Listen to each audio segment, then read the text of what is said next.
Okay, so I will kick off. I'm Caroline Lucas and I'm the MP for Brighton Pavilion and a Vice Chair of PRASEG.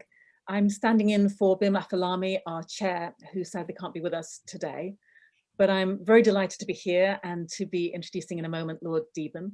You'll know this is the second of PRASEG's Net Zero Progress Report sessions with Lord Deben. And essentially these are briefings that are intended to be a kind of a one-stop shop for parliamentarians, for journalists, for academics, for civil society, anyone really who is concerned about the climate crisis, in order to get up to speed on net zero and preparations for COP26, and to have that opportunity to hear directly from Lord Deben. As you'll know, he's been chair of the Committee on Climate Change since 2012, a hugely experienced parliamentarian and a former Secretary of State for the Environment. In this vital year of COP26, this is an opportunity for Lord Deben, outside the rhythms of the CCC, to highlight the progress the government is making where it is, to identify areas where more needs to be done, and doing all of this with a view, of course, to making COP26 as successful as it possibly can be. And it's an opportunity for you to ask questions. Just a word about the format. As in the last briefing, we heard positives about the government's ambition, the sense that the penny is dropping with ministers about the political and economic advantages of net zero. But we also heard some concerns, particularly around delivery, energy efficiency, for example, as well as around concerns about how joined up government thinking really is. And at that time, there was deep concern about the issue of the Cumbrian coal mine, which of course since then has been called in. So initially we'll hear some thoughts from Lord Deben in 3 areas covering net zero and plans for the COP, what the government's getting right, where it needs to improve, and what we need to see from ministers as a matter of priority. And then there's an opportunity for questions. We're in a webinar format, but please use the Q&A function to put your questions. And we can either read them out or we can promote you to be a panelist, whichever you prefer. And if you have a preference, then do say. The upvoting function on the Q&A is working, so it'll be really handy as well if you particularly like someone else's question and you want to prioritize that, then please do that use that upvoting function. It does make it helpful. We've got until 10 o'clock, that's 55 minutes. So let's go straight into it, and I'll hand the floor with much gratitude to Lord Deben.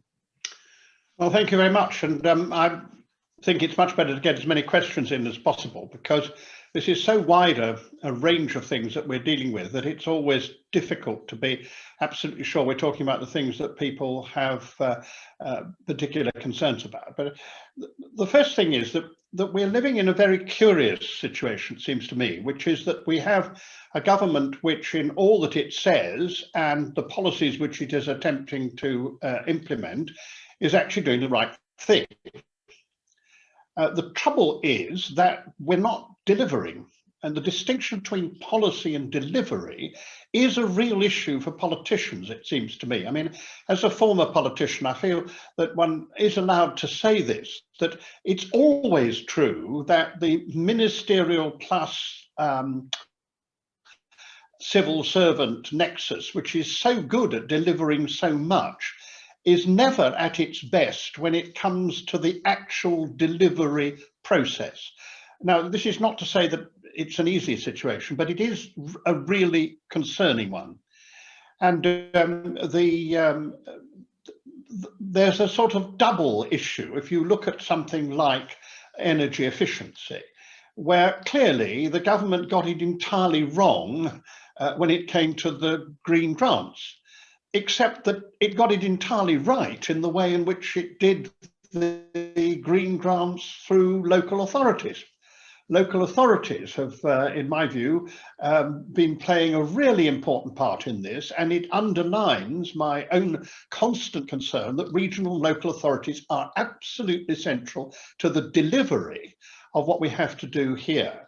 And that really the age-old difficulty between central government, and frankly, it doesn't matter who's in power in terms of politics, but the feeling which often civil servants say, I can remember it as a minister, when they'd say, well, better not minister. I think we ought to retain that power rather than allow local authorities to make it. There's always that feeling that somehow or other they are better able to control these things from the centre, when we know perfectly well that particularly on energy efficiency, the only place that it really will be able to be worked is on a local level. So it seems to me that we have to recognise now that delivery is the centre of what we're concerned with. You mentioned, Caroline, also the question of joined up government. And I do think there are a series of areas here where we really do have to get things right. The first one is, and it's one that I'm hoping to talk to the Secretary of State about urgently, is the use of our planning system to deal with these things, because we have a planning system which has continued and has not actually been reviewed or revised in the terms that it has to be in order to meet net zero. So we have this difficult situation in which all around the country, local authorities have felt it necessary to give planning permission for extensions to airports, for example, because the system doesn't really allow them to say no if the argument on planning grounds is acceptable. As you know, that's happened now with Southampton. It's happened with Leeds, Bradford. Now, it's worth just taking the Leeds example, because Leeds City Council is an extremely good council in terms of the environment and in terms of sustainability generally, as well as far as climate change is concerned. And of course, Leeds is one of the three central places where this mix between the university, the city council in that case, and civic society has really built a very important climate commission, which is I was lucky enough to be able to open, and which I'm really impressed with. So they have proved to me what I've thought anyway, which is that they can't kick against what the law says as far as planning is concerned, even if they have a different view and would like to do things differently. Now, as there are a whole series of airports in those circumstances, I think that the planning position, all of which seem to be being called in, so people accept that this is a real issue, but I'm not sure that the system provides that. And of course, that was certainly true about the coal mine, where actually it would have been quite difficult under the planning arrangements for anything else to have happened than the series of things which did happen. So that seems to me to be a prize example of the kind of change which we have to do. So I'm actually now going to meet each of the I started to do this last year, each of the secretaries of state to go through the issues which we as the Climate Change Committee are really going to raise in pretty tough terms when it comes to the report in June, which we statutorily have to provide as an assessment of what the government has done. So it might just be valuable for the group just to say some of the examples that I think need to be dealt with. I do think we have to have a much more upfront role for the Department of Education. In association with the Department of Work and Pensions, which frankly has been much more in the forefront. Therese Coffey is without doubt, absolutely, she's my successor, so I have to admit this in Suffolk Coastal, but I have to say she really gets it, if you know what I mean. She's one of those ministers who really get it. But between the two of them, we've really got to have a much clearer view about how we're training people to have the green jobs, which are an essential part of climate change, the climate change battle, because we're not going to get people to support the steps that have to be taken if we don't have a system of giving people the jobs that are necessary for those steps. So for me, it's a very, very important part of this and part of my role, I think, too. So I'm very keen on the Department of Education stepping up. Now, there are all sorts of things that are going on there, but I don't see the flags flying I don't see major speeches being made. I don't see the public being taken into into the confidence of the department, which seems to me to be a very necessary part of winning this battle. So there's a whole group there. So first of all, planning. Secondly, education and training. And then I think we really do have to make sure that everybody recognises that climate change and our commitment to net zero means that every department has got to think about this. And if I take an unlikely one, but I shall be talking to Oliver Dowden, who again is somebody who's certainly not antagonistic to doing this properly, but it does mean that we've really got to get the pressure, for example, on our sporting institutions to take their part in it. The sport bit of culture, media and sport has a remarkable opportunity to be able to take large numbers of people along with them. And I really think that that's one area. Also, it's got to be made clear that people don't get grants if they're not using those grants in order to improve the energy efficiency and the water use of a theatre, for example. I mean, this is all ought to be part of what is manifestly clear. So it's not just a question of getting people to do the right thing. In many cases, departments are doing the right thing. It's getting people to talk about the right thing in a way which galvanizes the population, because our problem now is going to be, if it's delivery that is the problem for government, in delivery, of course, what we are delivering is now much closer to ordinary people's lives than it has been up to now. Because when you think of the transformation of the energy system, which has been the triumph of the last 10 years and much quicker than many of us ever thought would be done. But the fact is it's been done without the public taking very much part in it. Bills have in general actually fallen during this period, largely because of energy efficiency in the equipment that people have, but bills have fallen this period, so that the kind of things which otherwise might have affected people haven't affected people. We are now going to deal with things which are going to affect people's lives and choices which individuals are going to have to make. And therefore, to get that right does mean a concerted effort of explanation. I've said to you before, Caroline, that I banned the phrase kilowatt hour in the Climate Change Committee, because I don't know what it means. I can't feel it, I can't touch it. And every now and again I'll look up and see what the price per kilowatt hour is, but it doesn't mean anything to it. But bills do mean something to somebody, because that's what they pay. And it seems to me that's a prize example of the very simple business that we've got to talk about it more sensibly than we have. And that brings me to the last thing I want to say at this point, but really open to people's questions. But I want to say something rather tough about the green movement on these issues.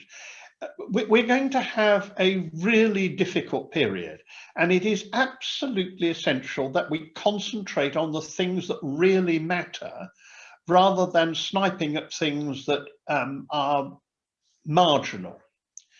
And let me give you a single example.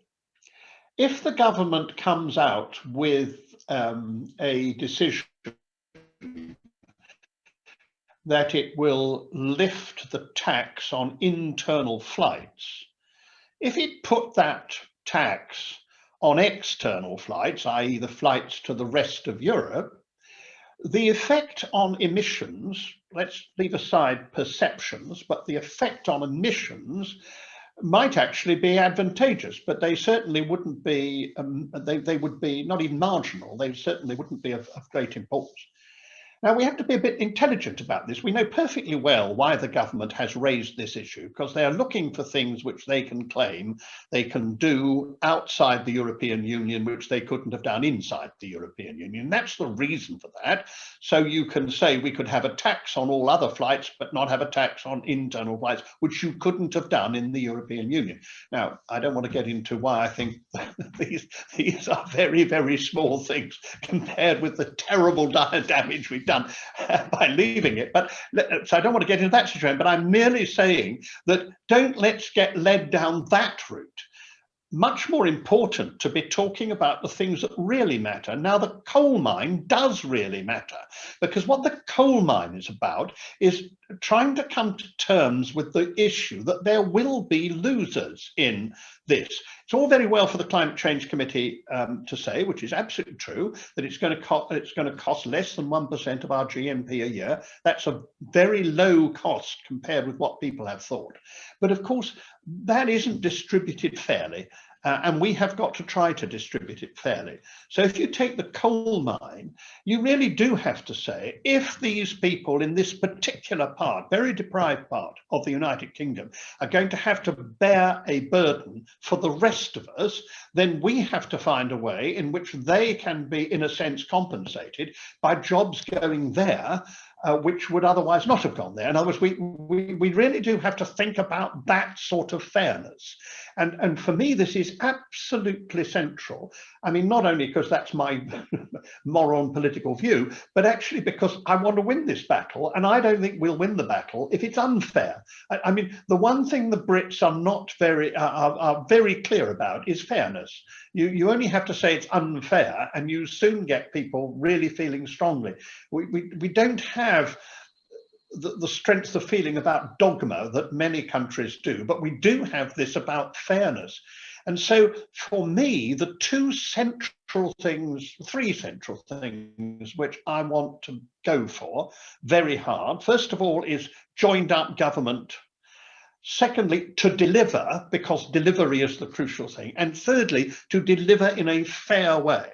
Now, the government through the Treasury has certainly been good on that last thing. They have accepted our challenge to produce a full document about how we do this fairly. And we're expecting that pretty soon now.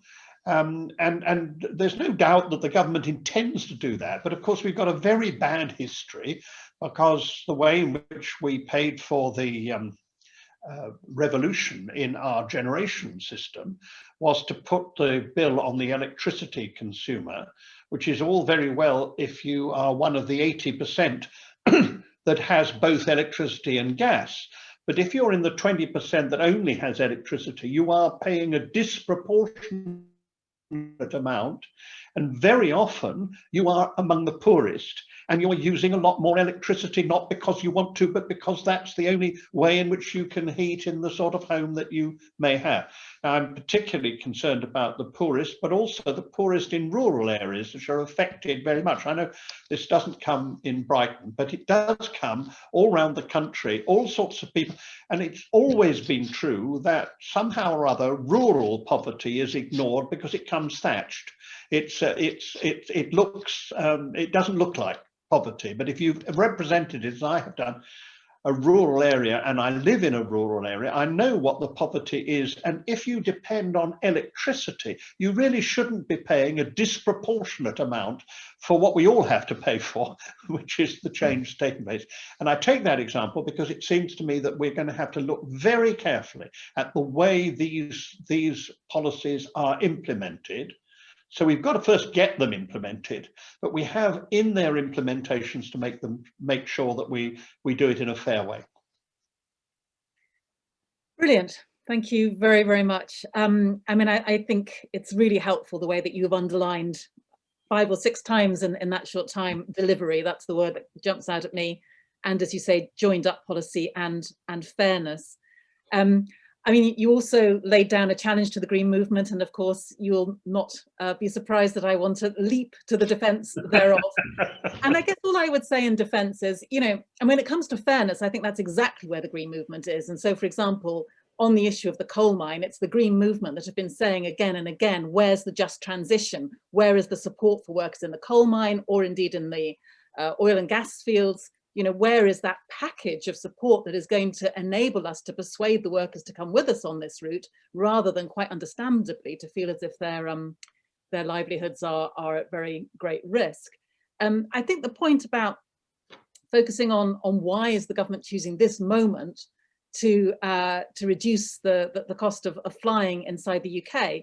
I mean, I think it's about a narrative, isn't it? What story does that tell? And I don't think the Green movement is putting any more emphasis on that. In fact, substantially less emphasis on that than they are on the coal mine, or indeed on oil and gas. But I think if you look at the story that's coming out of France, they've listened to their citizens' assembly, and they've gone ahead now and are saying that on those routes where there's a good rail link, we won't have internal flights. That tells a very different story to the story that the UK is telling, which is that we're going to make flights even cheaper than they already are in the UK, and they are already much cheaper than the alternative rail routes. And therefore, you're just giving, I think, an inconsistent set of messages. And at a time when, as you said, we really need to be engaging people on this journey and presenting a narrative that is joined up, that is consistent, and that is fair, then it feels a slightly odd decision to be making in that context. But, well, I don't disagree with that. I mean, I don't disagree with the messaging point. I mean, I think we have to be a bit careful, because when you actually look what France is doing, if we did the same thing, as far as I can work out, it wouldn't have any real effect at all, because it's about a 2.5-hour journey issue. And therefore, the two places where we have internal flights of any major amount, which is between Scotland and London, and between London and Newquay, would not be affected by what the French have done. What the French have done is something which, I mean, I love the French. It's the only foreign language that I speak in any reasonable way. But I mean, what they've done is to do a very good piece of publicity, which I think is very good. But I don't think we ought to pretend that it's a major change. But you are right about the narrative. I think that's one of the problems. For example, had the government said, we are going to raise as much money or more money on our tax of flying, but we're going to redistribute it, it would have been a much better story to have told. All I'm trying to say about us all is there's a hell of a lot to talk about and an awful lot to try to put pressure on if we want the government to do things, and it has done things. I mean, the coal mine is a good example. Actually, we have changed what had been agreed by the way in which we handled it. And I think we've got to be very small p political about these things and concentrate on the things that really matter, and the things that if we do it in the right way, we're going to win. That's all. I don't disagree with you on that. So let's go from that starting point. I was going to be cheeky and ask you one more question, then I'll come to the questions in the Q&A. And actually, it links to one of the questions there, because on the subject of delivery, you mentioned the Green Homes Grant. And I just kind of wanted to ask you what you think is going on, in the sense that we've already had the Green Deal 5 or 6 years ago, more than that now, 7 or 8 years ago, and that didn't work properly. And so then we had the Green Homes Grant, and that hasn't worked properly, except, as you say, for the local authority angle of it. And there's a question in the chat, actually, saying, given what Lord Deben says about local delivery, does he think there's a chance that the government might learn from the vaccine rollout that local services work better than international consultancies? That's from Simon Abram. And it just felt to me that was actually quite a relevant comparison, in a sense, because those of us who've been active on the issue of energy efficiency have been banging on for years about local authority-led, street-by-street programs that people can trust. And what I seriously don't understand, this isn't a political point, is why is the government so resistant to doing that? Well, I don't think I can answer why the government's so resistant. I do know, having been in that situation myself, because I, in many ways, started the first of the successful, the warm homes system that we did, and we put a lot of money into that. Every time I had any extra money left over, it used to go into there, and that did a great deal of insulation and such like. I think there is an institutional problem in Britain, which is that the centre, and I mean that as the administrative centre, not the political, the administrative centre, fears handing over power to local authorities. And it's afraid of the reaction of, for example, the Public Accounts Committee, that of course they won't all do it right, of course there'll be mistakes, so we've got to have all sorts of restrictions around them. And of course there is a long history of real problems. I mean, I was the Secretary of State responsible for the local authorities at a time in which they were trying to run an alternative government, in a sense. So you know, we've been through all that, but it's not like that any longer, except in individual cases. It's not like that, and therefore they need to be used.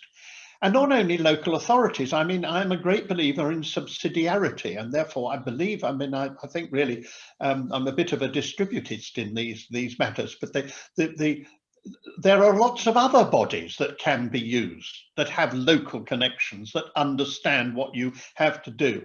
And you're quite right, it's the way in which the vaccines have been rolled out.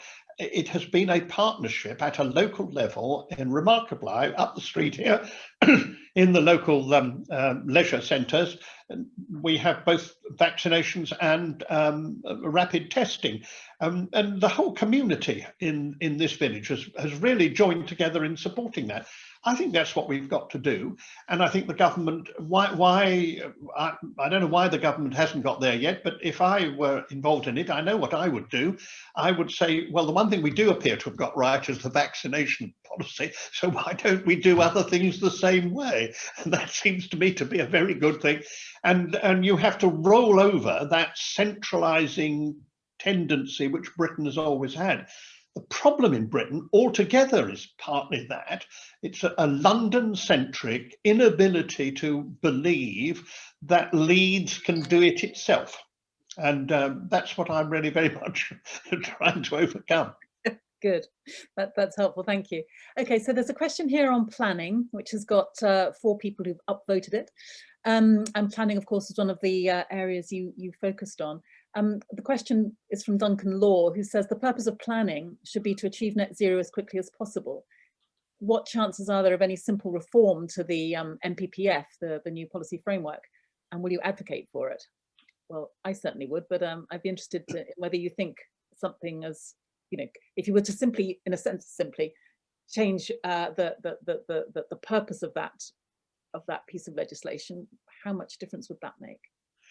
Well, the purpose of planning up to now has always been the sensible purpose of saying that we're a small island and every piece of land is disputed as far as its use is concerned. And somehow or other, the society in which we live, and this is the great achievement of the Labour Party in the 1947 Town and Country Planning Act, which is the big example of an understanding of the environment, which came from that period. What they understood was that society has an important role in getting the balance between, do you use this for agriculture? Do you use it for a new school? Do you use it for housing? Do you use it for whatever? So that's the basic purpose of planning. What has then supervened, it seems to me, is the long-term purpose that we now have, if 2050 is a long term, of delivering net zero.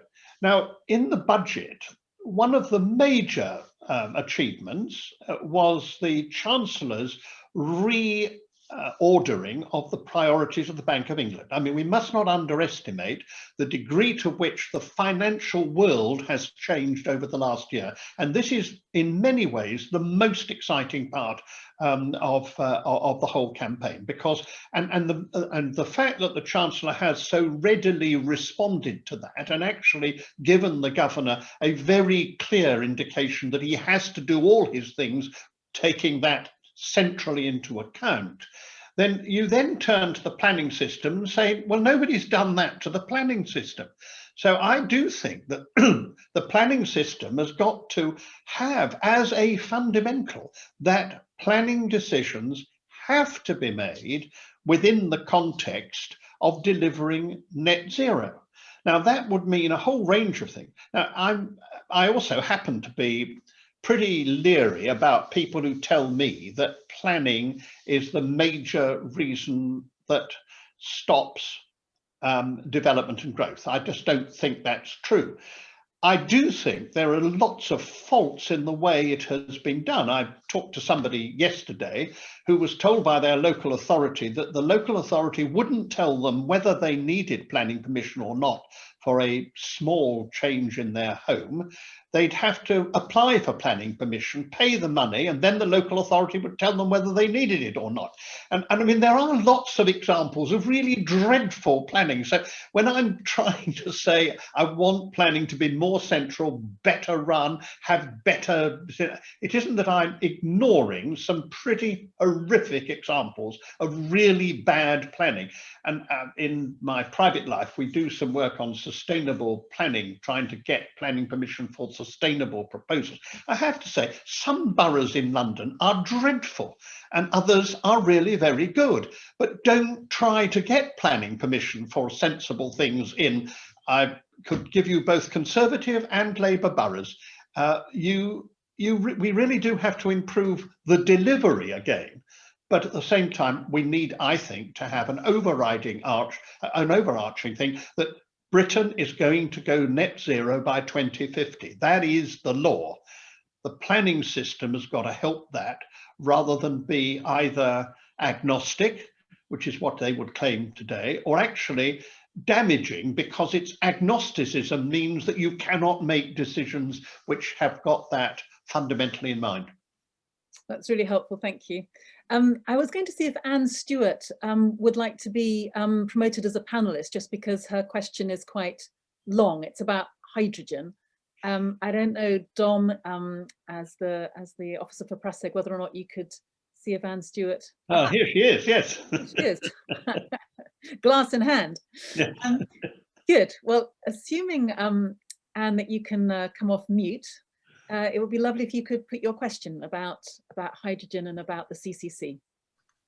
Oh, I'm glad she hasn't got the glass in hand now. I hadn't realised this. Very, very good. That's much more sensible. Good. Yeah, Anne, your question. Right. Oh, well, it is, as you say, it is quite a long one.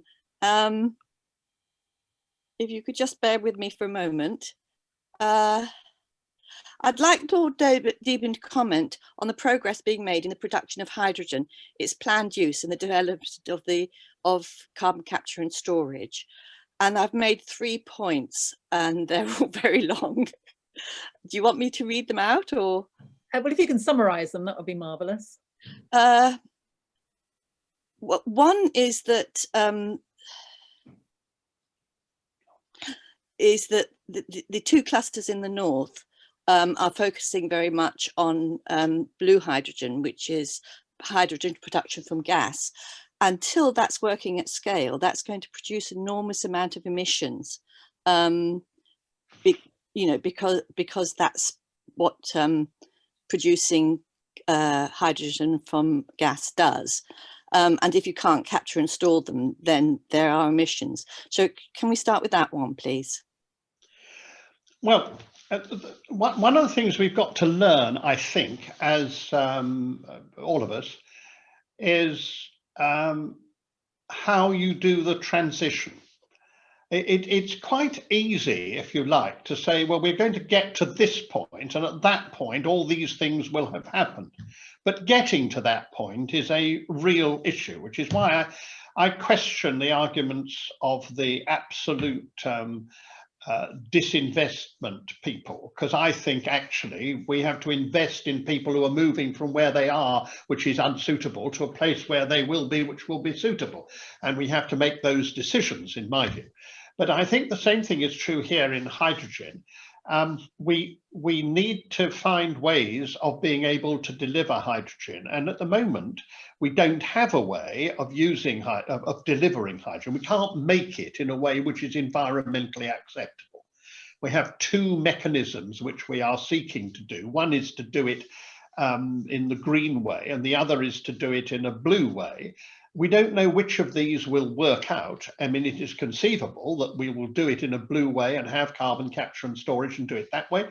It is conceivable that we can make it both resourced in resource terms and in cost terms in a green way. So it is perfectly right to try to do both of them. In the meantime, of course, there will be emissions from the one while you try to make that right. You have to restrain those as much as possible. But the difficulty is that we clearly don't have an answer for a number of problems unless we have hydrogen.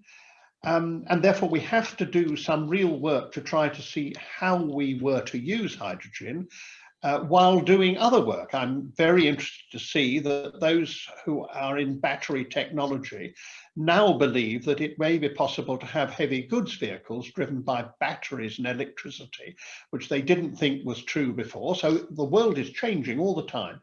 But you have to be doing the work, the transition work. You have to do it in the best possible way. The only other thing I say to you is that I'm always very leery about the enthusiasts for hydrogen, because politicians, if you're not careful, are always searching for silver bullets. And hydrogen must neither be something that you can't deal with at all, which those who believe that somehow or other, until you can do it absolutely perfectly, you can't work at it in the transition, or at the other end, people who believe you don't have to do other things because hydrogen will save us. It won't, and therefore we've got to get this balance right, and it's quite difficult. Well, the other part of my question was that there seems to be about twice as much money being spent on blue hydrogen than on green hydrogen, and as far as I can see, the main reason being given is the cost. And there is research showing that the cost could be equal by about 2035. But presumably, if you put more money into the green hydrogen, those costs could come down more rapidly.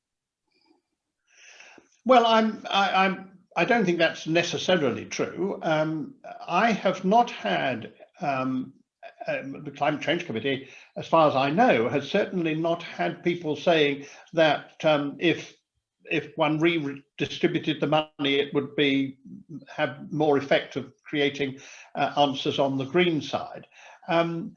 It seems to me that there are real issues about carbon capture and storage. We really do have to have it. We cannot solve our problems in time without it. And therefore, if we can find ways of using gas in this manner, because we can do it from our own resources, means that you then cut down on importation and you control the quality of what you do. If we can do that, that's really important. At the same time, of course, green hydrogen, if we could do that, but there's no evidence, frankly, that it's certain by any means that you will get the same sort of price by 2025. I know there are those who say it. I think you have to do both. If it were to be shown to me that we've got the balance wrong, I'm very happy to press for a different balance, but I'm not sure that that is actually true. But find the evidence and I'll do it. I will have a go. I won't necessarily force people to do it, but I will have a go. Okay. The third, can I put the third part? Very quick question. Yeah. It seems to me that parts of the government are seeing it as a magic bullet, and one of the examples is putting 20% hydrogen into domestic heating. And I'm very concerned that it's locking us in with all the building that's going on in the local countryside, and there's a huge amount of new development going on. And if that is all going into gas central heating on the assumption that it's going to be green because it's going to be 20% hydrogen, it's locking those houses in for the next 50 years. Well, I don't think that's quite fair. I mean, I'm pretty tough with the government generally, but actually it is committed to ensure that there is no fossil fuel heating by 2025 in any new house. I mean, I wish it were committed more clearly to a whole lot of other things about new building and doing it more quickly. As you know, we have built 1 million houses which will have to be retrofitted because the government went back, the Conservative government at the time went back on the zero carbon homes in 2017. And that's a ridiculous thing to have done. It's cost the country a huge amount, and it's cost the people who bought those houses a huge amount, and it's given a lot of money into the pockets of house builders, which shouldn't have been there. But I don't want to get onto that because I do think it's a very prized example of why governments have to stick to what they say and not fiddle about at the edges. But that's a very important part of it. Now, I don't think that what you're worried about there is we're not talking about that sort of thing happening at a time before there won't be any new use of fossil fuels in new houses. The real issue is that we have to try all kinds of things. Just as I don't want people to think this is a silver bullet, I also don't want people to ignore the possibilities that you might, in a transition period, you reduce the emissions that you immediately have while people move to no carbon things to have a lower carbon system. But you can't do that unless you test it. So what Northern Gas is doing in Leeds and outside to see whether you could put more hydrogen into the gas grid, and is there a way of doing that? Imagine, for example, that we were able to produce hydrogen in a green way, and we were able to get it at a price which would be sensible, then we would want to use it.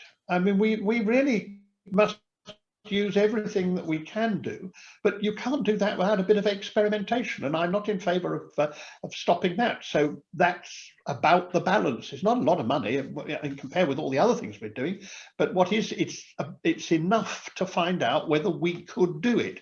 Then we know whether we could do it. If we could do it, there may be circumstances which we have to do it in order to reduce our emissions more quickly. Okay, I think we've done that. Thank you so much, Anne. That was great. I was going to come to a question now which is dear to my heart, which is around community energy, because it just feels to me as if we are massively missing something that could make quite a significant contribution, both in terms of the amount of energy produced, but also, as this question from Duncan Law says, in terms of engaging people and enabling grassroots collective action. He points to the fact that in the last Committee on Climate Change report, you make a big thing about how behavior change is going to be crucial, and therefore engaging people, engaging local collective action is going to be really vital. So given that community energy is a really practical way of engaging communities with the whole debate around energy production, as well as in actually making a difference with the energy they create, yeah, what proposals, if any, can you think of to try to persuade the government to go further on this, because they are not?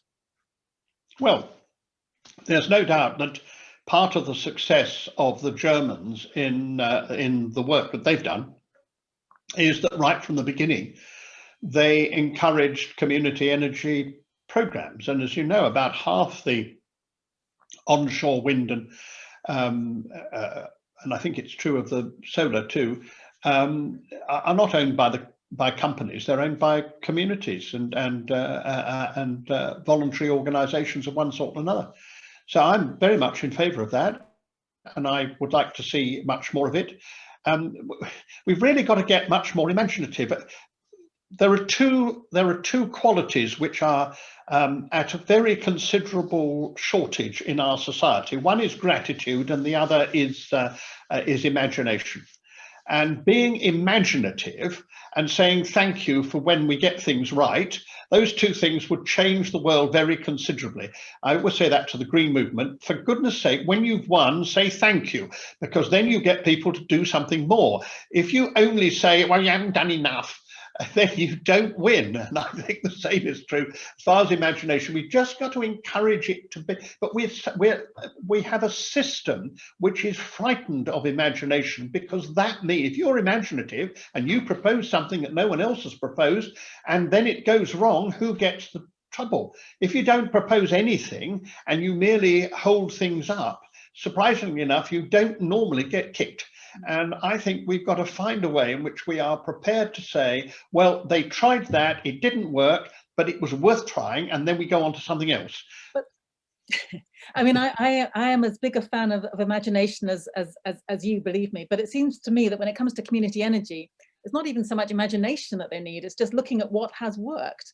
And if in places like Germany and Denmark, they've had the right to produce and to share the electricity that they've generated themselves, that seems to be a really practical way of being able to boost this sector. Or if you, for example, the costs that there are in terms of being able to access the network, it seems to me that there are a whole kind of toolbox of tools that we're just turning our back on, even though a quick look across the channel would suggest that they're actually quite helpful. Well, I wish we'd look across the channel a lot more. One of our problems was that we always thought we could teach them things instead of learning things from them. It's sort of been a very much more joint attitude, but still, the truth is that it still needs imagination because we haven't done it before. Caroline, you know perfectly well, the problem is that in order to do that jump, to make that jump, you have to imagine a world in which you don't have the kind of energy systems that we have today. And we still think of it in terms of what the French called le central, the centralized system with I mean, the French rather sensibly even call the great generating station a centrale, and that is how we still think about it. And I think we have to break through that, and it's that imagination thing I want, is just simply say, let's just realize that the world in 2050 is going to be a world of net zero, but it will be a world in which all that central attitude will be entirely dissipated, and everything from your motor car storing electricity to the situation in which it is as there is a village in my former constituency where people have got together and where they do in fact have considerable amount of renewable energy on a community basis. Of course, that's what should happen, and we just have to make it easy for people. Mm. I mean, it is a serious point, isn't it? Because it's kind of a theme that's run through our discussion in this session is about this default to centralization, and it would be really interesting to do a bit of brainstorming about thinking how that could practically be addressed, because it just seems to underpin quite a lot of the problems that we're facing. And the trouble is, if I may say so, that if you look at the difference between Scotland and Wales in terms of devolution, Scotland has entered into what is frankly a very centralized form of devolution. Things all go, and I say that because even though I'm constantly pointing out that Scotland's doing better than the rest of the United Kingdom on a number of things that in climate change, and I very much compliment them for it. But in Wales, they really have, particularly on dealing with waste and such like, they really have gone to a fundamentally decentralized system. It seems to me to be rather a curious anomaly that that you should have devolution and that wouldn't lead to even more devolution. But I learnt that when speaking to the local authority conference in my very first year as Secretary of State, in which I said, I believe in subsidiarity. I don't want anything to be done in Europe that can't be done in Britain.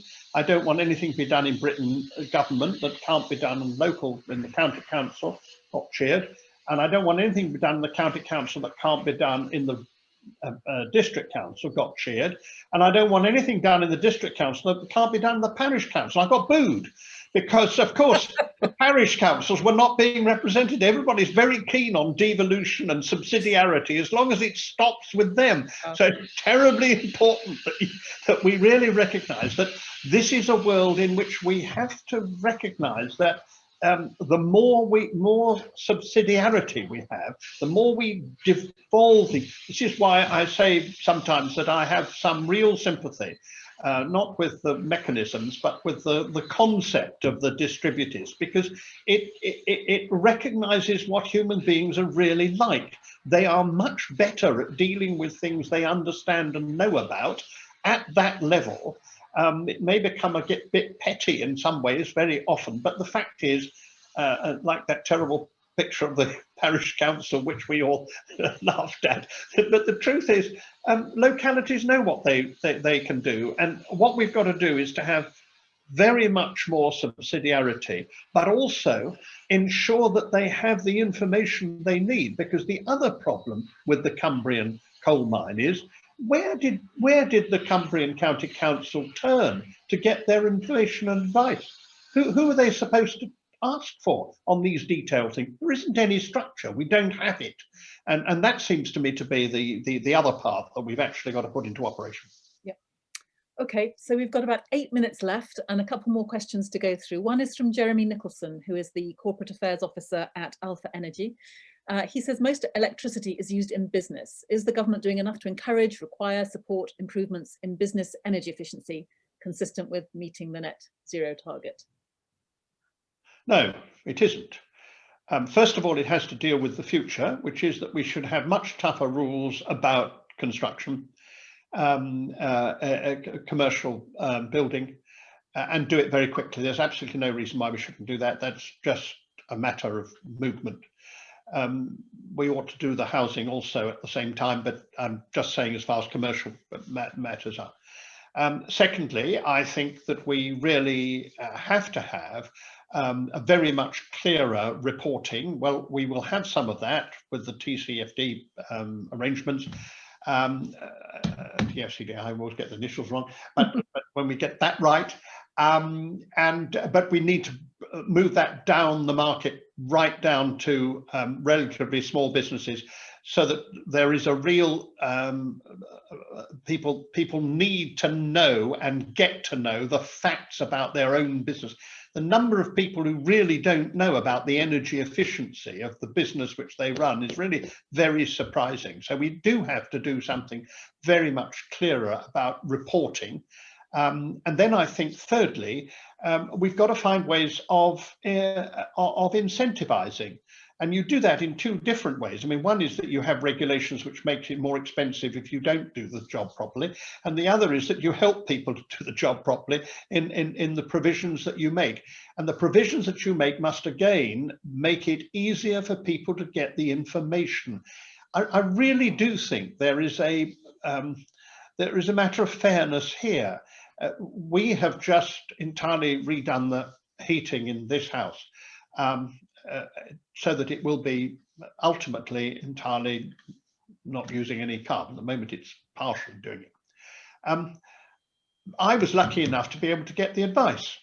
I can't tell you how complicated it was, even though I could get the advice. I just worry about the people who really don't have access to that. How do they get advice? And I think that's true about small firms. I just don't think we have a system whereby people can be helped to make these decisions. And we all know that there are a lot of cowboys out there, people who don't really know how you implement, how do you install energy efficient thing. We know that there are those, so people are frightened of that. Not only individuals and families, which is a very real issue on green grants, but so are companies. And we also have to realize that very large numbers of companies in this country are SMEs. And in SMEs, people who are leading them are doing a dozen jobs. They don't have somebody whom they can say, will you deal with the energy efficiency? They have to do it themselves. So unless we help them to do it more effectively than we do now, and the trouble is that government has kind of devolved all that to what were part of the state system. And I just think we've got to think very seriously. And again, local authorities haven't got the information themselves to do many of these things. So we need to help them to help other people. And that seems to me to be part of the Department of Housing, Communities and Local Government's role. And I have to say that is a department which has a huge amount that it's got to do if we're going to get to net zero. And if I were concentrating on any one department that really has to make huge changes because of the various things it looks after, that's the department that really has to step up. It's really interesting. Thank you. And we've got time for just one last question, and apologies to people on the Q&A whom I've not been able to reach. But there's a question about the COP itself. What does Lord Deben think will happen that in terms of, will it be in person? Will it be scaled back? Will it be postponed? And do you think it can work if it isn't full scale? Well, I'm very clear that one of the reasons for success of Paris was that it was full scale. And I don't want to underestimate that. I think that you know, there's always a lot of sort of miserable people who say, well, you've got all these people coming there, look at all the emissions that they have caused. Frankly, human beings have to operate in particular ways, and you have to accept that. And presence and pressure and all those things are very important. So I would be very sad if we didn't have what I call a proper COP, because I don't know how you get the same results as that. I can't possibly tell people what I think will happen because I don't know. None of us know. It's like trying to make your own summer holidays. I mean, I don't know what other people have done, but I've decided that I'm not even going to pretend that I'm going to be able to go abroad. Much as I'd like some French cooking, I'm going to keep myself at home because I think at least I will have a chance of being able to do what I decide I want to do. And after this long year, a bit of going somewhere else will in fact be very, very cheering. So if I can't even make up my mind about my foreign holidays, but then I really don't think, and so I don't know what's going to happen. I think if it were very, very scaled down, then you have to consider the possibility of doing it later. I think that would also be very damaging, and I don't know how you could get between those two. I guess that's what I appreciate. You can't look into a crystal ball that no one else has. But if the choice were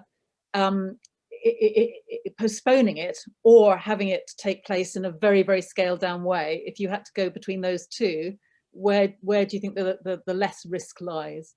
Well, look, I think the problem is that there are other important intersecting conferences that are going on at the same time. The Chinese are holding the biodiversity one, which to me is absolutely part of what we're dealing with, because the loss of biodiversity is absolutely central to the disease that of which climate change is a symptom. As the Pope rightly said, that connection means that I'm very interested in that. And if that went ahead and our one didn't, seem to me that would be very difficult. So I still think that in the end, having it is probably better than not having it, but it is a very, very difficult choice. Thank you. Well, thank you for answering all of those questions. It's been a really illuminating hour. So thanks to everybody who's been on the call. Thank you in particular, of course, to Lord Deben. And I think your three priorities, again, of delivery, joined up government and fairness are ones that we will not disagree on, and will absolutely do very best, I know, in all the different ways that we're working to promote. So thank you again for your time. Really appreciate it. And thank you. Until the next one. And thank you to everyone for coming.